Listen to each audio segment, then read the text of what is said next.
Bienvenidos al nuevo canal de YouTube Debates sobre Arqueología Bíblica. Soy Gerardo Jofre, soy miembro de la Asociación Española de Estudios Hebreos y Judíos y soy gerente de la Comisión del Museo Bíblico de Mallorca. Pues bien, la idea de este canal, crearla, ha sido precisamente para poder compartir con todos vosotros y difundir lo que es la disciplina de la historia y de la arqueología bíblica.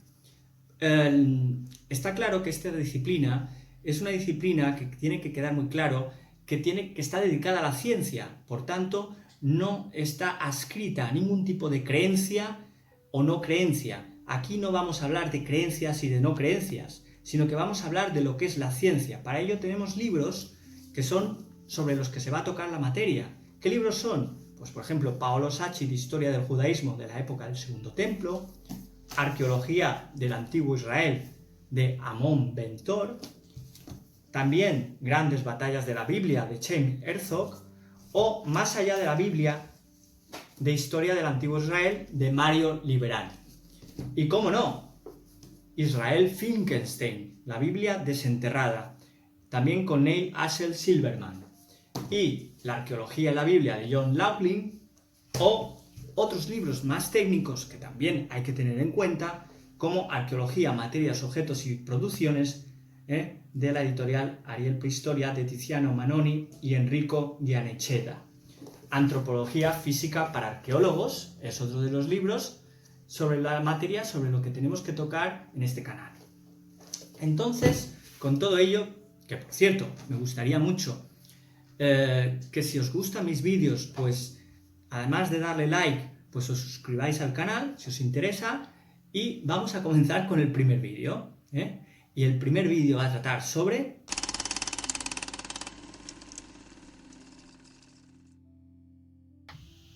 las tablillas del exilio babilónico.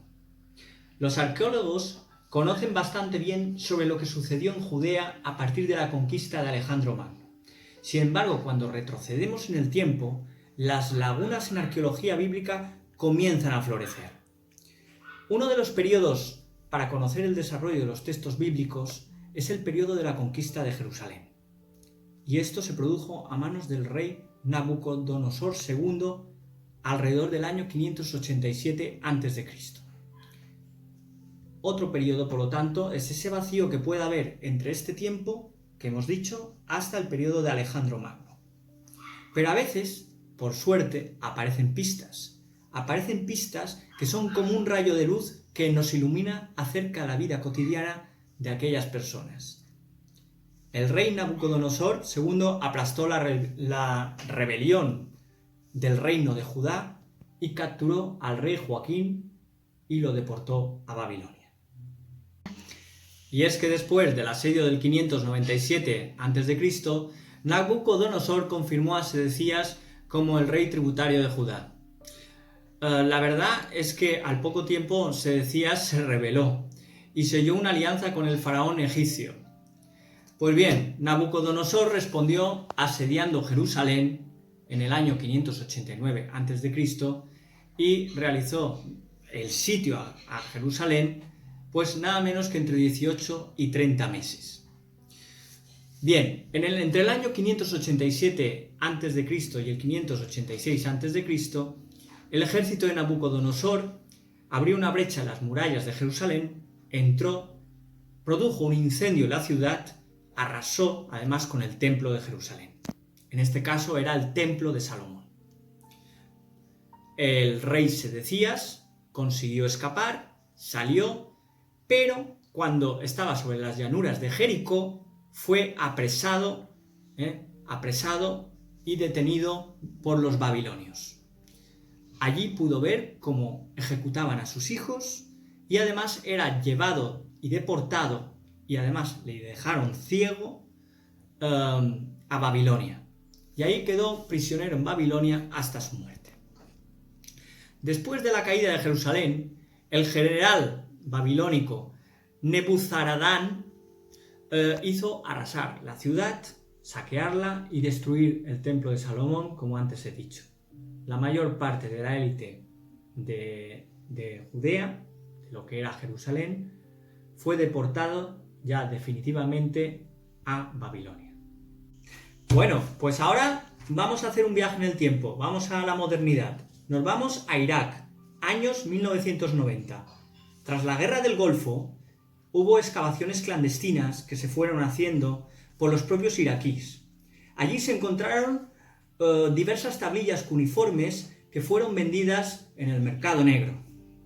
Varias de estas tablillas contenían nombres judíos, nombres como Rafaías, Ezequías, Abdihu, Yahel y otros más. Sin embargo, no solo descubrieron nombres, sino que también descubrieron el nombre de un asentamiento judío en Babilonia que correspondía a la época del exilio babilónico. La ciudad de Judá, Al-Yahudu. Al-Yahudu, según las tablas babilónicas, aparece y se representa como el lugar donde estuvieron los judíos exiliados tras la conquista de Jerusalén. De hecho, la traducción del babilonio significa ciudad de Judá, es decir, ciudad de Judá, y también significa algo así como la Jerusalén de Babilonia. La Jerusalén de Babilonia es Al-Yahudu. La ciudad de Al-Yahudu está ubicada en el área sureste de la ciudad de Nippur. Pero no solo aparece Al-Yahudu citada en las tablillas, también aparecen otras ciudades satélites con población judía que era procedente de este exilio. ¿Y cuáles son estas ciudades? Por ejemplo, Beit Nashar, casa de Abiram, una tablilla cuneiforme que lleva el nombre de casa de Abraham, Ubu Shah Tubiyama, llamado así también por el fundador del pueblo, un judío llamado Tubiyahu ben Bukalahu, Al-Hazatu, una comunidad de exiliados de Gazan. Resulta que el primer exilio judío a Babilonia fue en el año 597 a.C. y el segundo fue después de la destrucción en el 586. Cuando los judíos fueron exiliados después del incendio de la ciudad y destrucción del templo de Jerusalén. Los textos cuneiformes en la ciudad de Judá de Jerusalén, en Babilonia, es decir, Jerusalén de Babilonia, son más de 100. Se han encontrado más de 100 tablillas. Si bien hay unas 200, hay 100 tablillas aproximadamente que hacen referencia a lo que son los judíos de aquella zona. Los arqueólogos han datado las tablillas que hay y están fechadas entre el año 572, que es la más antigua de todas, y el año 477 a.C. La primera tablilla de la colección está escrita nada menos que 15 años después de la destrucción del Templo de Jerusalén, y la última fue escrita 60 años después del decreto de Ciro, el rey persa, en el año 539 a.C. Se sabe que hubo judíos que no regresaron nunca a Jerusalén, se quedaron allí. ¿Y qué hicieron los judíos que estaban deportados? ¿Qué hacían los judíos de Babilonia? ¿A qué se dedicaban? ¿Cuáles eran sus trabajos? ¿Cómo era su vida? Probablemente Nabucodonosor requirió que los deportados estuvieran cavando lugares señalados por las autoridades, precisamente trincheras que se llamaban ríos, canales de irrigación. Por eso tenemos un himno, que es el Salmo 137, que se llama En los ríos de Babilonia, que es un salmo que está basado en hechos reales de la deportación, de los trabajos que estaban realizando aquellas personas. Lo que hacían eran trabajar para el mantenimiento de los canales de irrigación y también estaban trabajando porque mantenían estos canales y ayudaban también tanto para el transporte del comercio, que servían estos canales, como también para el transporte de personas. Todo esto es, incluso podemos decir que esto es así, porque hay un texto cuneiforme tablilla cuneiforme, que tenemos que decir lo que es una tablilla cuneiforme, es un texto en el cual mediante una caña y un barro se iba marcando de forma paulatina y progresiva, poquito a poco se iban haciendo escrituras. Luego esto quedaba duro y teníamos una carta, una escritura, en aquella época pues se utilizaba mediante este sistema. Escritura mediante cuña, escritura cuneiforme, ¿vale? Entonces, uno de estos documentos, en una tablilla, dice que fue firmado a las orillas del río Quebar, conocido en la Biblia como el sitio del exilio y conocido también por los registros babilónicos como un canal de riego que también se utilizaba para el transporte, como he dicho antes, de comercio y de personas. La información que proporcionan estos documentos son básica, información crucial. ¿Por qué? Porque llena un vacío que había en torno a los judíos exiliados de Babilonia y la mayoría, como he dicho antes, son contratos, aunque también pueden ser incluso transacciones comerciales, pueden ser tasas, los hay que se han encontrado que son deudas y recibos, y, por ejemplo, también se han encontrado hasta documentos de 4 generaciones de judíos de una misma familia, empezando por el padre que se llamaba Samak Yama hasta llegar al bisnieto. Imaginad por un momento si en una de estas tablillas se hubiese encontrado una mención al templo de Salomón, al templo de Jerusalén. Bueno, del templo no se ha encontrado absolutamente ningún registro en estas tablillas, no se habla. Pero sí se habla de otras cosas muy interesantes sobre la vida cotidiana de estos judíos exiliados. Tened en cuenta que en una de las tablillas, que no son de estas tablillas que estamos ahora hablando, ya son más antiguas, son los archivos reales de Nabucodonosor, que fueron descubiertos entre el año 1899 y el año 1917. Contienen raciones de alimentos pagados a los cautivos y artesanos que vivían y alrededor de la ciudad, que estaban alrededor de la ciudad, y en una de las tabletas, en una de esas tabletas de los archivos de Babilonia, se nombra un tal Yaukinu. ¿Quién es Yaukinu? Yaukinu. Pues el rey, dicen que en la tableta pone que es el rey de la tierra de Yahudu.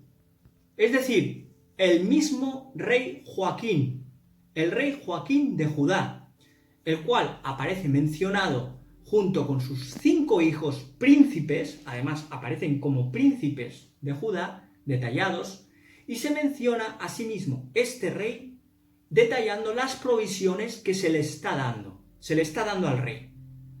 Tened en cuenta que el rey Joaquín es también llamado Jeconías y fue nada menos que el penúltimo rey de Judá.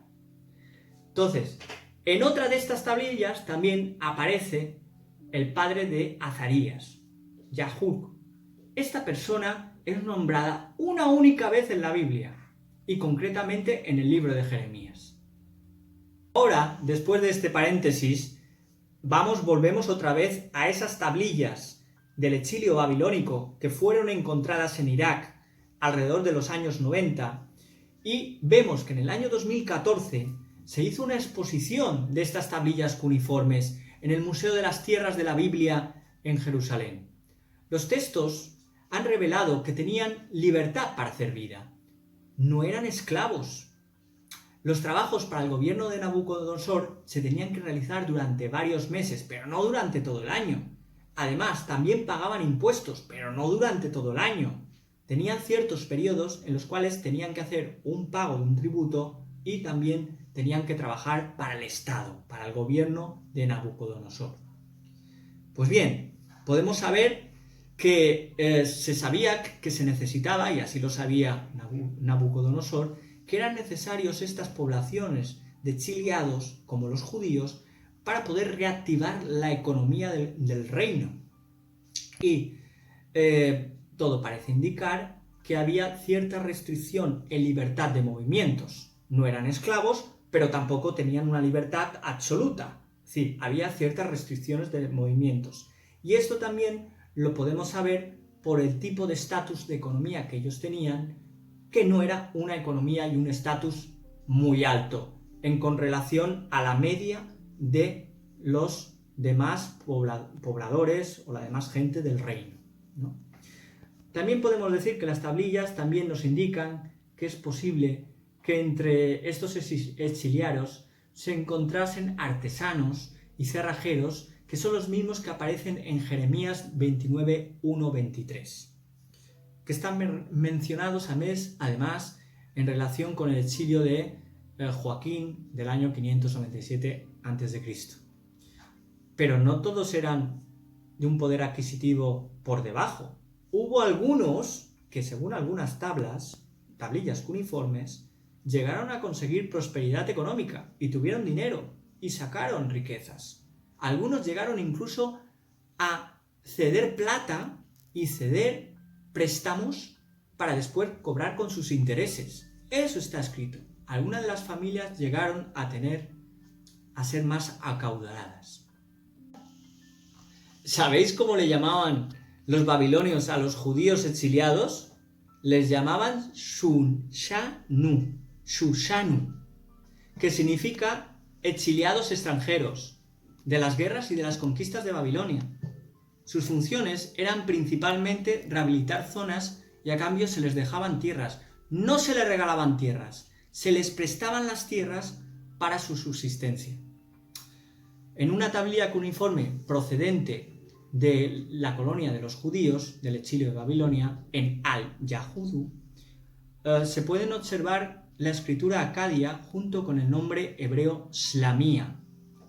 Los especialistas han concluido que los escribas judíos enseñaron a sus hijos la lengua hebrea y además también la lengua acadia. Por lo tanto, en definitiva, gracias a estas tablillas, tenemos información sobre cuál era la condición física de los exiliados, su condición financiera, y se puede decir también que estos documentos dan fe de la tensión, que esto es muy importante, de la preservación de la cultura judía y de la identidad judía, del idioma y de la religión. Y a veces esa voluntad debía integrarse con la vida de Babilonia. ¿Cómo podían conciliar la vida judía, del judaísmo de aquella época, con lo que era la vida acadia, babilónica? Pues bien, resulta que estas tablillas cuneiformes no fueron nunca firmadas ni en Sabbat, ni tampoco en fechas de festividades judías. Y además, dos judíos que aparecen, un tal Sidur y otro que se llama Yaheli, exponían en sus escritos de las tablillas el deseo, o se expresa dentro de estas tablillas, el deseo de regresar a su tierra. Así pues, las tablillas cuneiformes también encajan a la perfección con la situación de los exiliados, reflejado en una de las cartas del profeta Jeremías enviado a los primeros exiliados en el año 597 a.C.